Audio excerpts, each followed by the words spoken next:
प्राचीन ग्रीस, धूप से संवारे हुए द्वीपों और ऊंचे ऊंचे पहाड़ों का देश। लेकिन यह नक्शे पर बस एक जगह से कहीं अधिक है। यह एक ऐसा क्षेत्र है जहां मिथकों का जन्म हुआ था।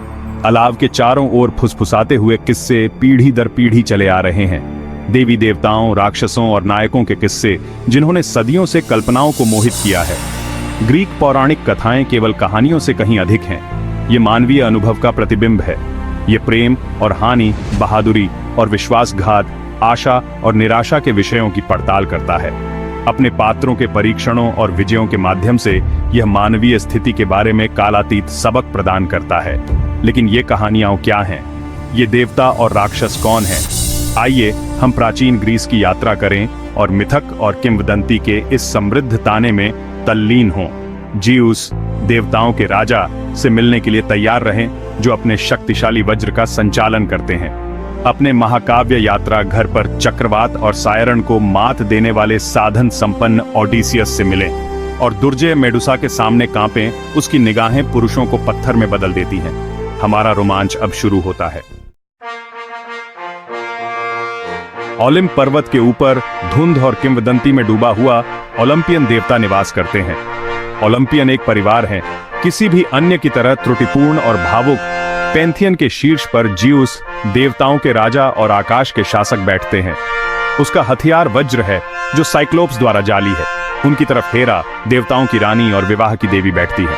रीगल और शक्तिशाली, वह अपने ईर्ष्यापूर्ण क्रोध के लिए जानी जाती है। फिर समुद्र के देवता पोसीडॉन है। उनका त्रिशूल पृथ्वी की नींव को हिला रहा है। हम एथेना से मिलते हैं, ज्ञान, रणनीति और युद्ध की देवी। और अपोलो, संगीत, कविता, भविष्यवाणी और सूर्य के दीप्तिमान देवता। ये 12 ओलंपियन देवताओं में से कुछ हैं, जिनमें से प्रत्येक की अपनी अनूठी शक्तियां और कहानियां हैं। ग्रीक पौराणिक कथाओं की दुनिया केवल देवी देवताओं से आबाद नहीं है। ओलंपियन नाटक की पृष्ठभूमि के खिलाफ नश्वर नायक असाधारण चुनौतियों का सामना करने के लिए उठते हैं। उनके नाम किंवदंती में अंकित हैं। ये पूर्ण प्राणी नहीं हैं, बल्कि त्रुटिपूर्ण व्यक्ति हैं जो महानता के लिए प्रयास करते हैं। हर मोड़ पर उनकी हिम्मत और चालाकी की परीक्षा होती है।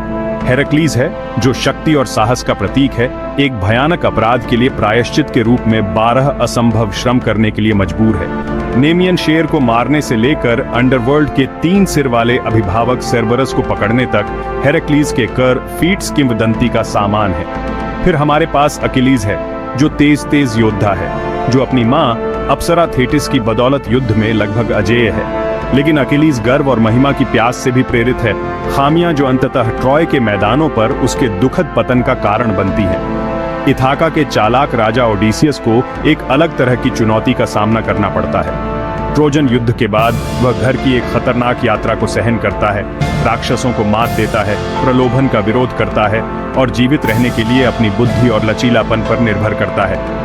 और आइए पर्सियस को न भूलें, वह युवा नायक जिसने गोर्गन मेडुसा का सामना करने की हिम्मत की थी। एथेना की ढाल और हेमिस के पंखों वाले सैंडल से लैस होकर वह इस दुर्जय प्राणी को मात देने के लिए चालाकी और साहस का उपयोग करता है, जिसकी निगाहें पुरुषों को पत्थर में बदल देती हैं। ये उन कई नायकों में से कुछ हैं जो ग्रीक पौराणिक कथाओं को आबाद करते हैं। उनकी कहानियां उनकी बहादुरी, उनकी चालाकी और उनके अटूट दृढ़ संकल्प से पीढ़ियों को प्रेरित करती हैं। हेराक्लीज, ज़ीउस और नश्वर महिला अल्कमेने का पुत्र मानव क्षमता और दैवी नियति के बीच संघर्ष का प्रतीक है। उनका जीवन मानवीय धीरज की शक्ति का प्रमाण है।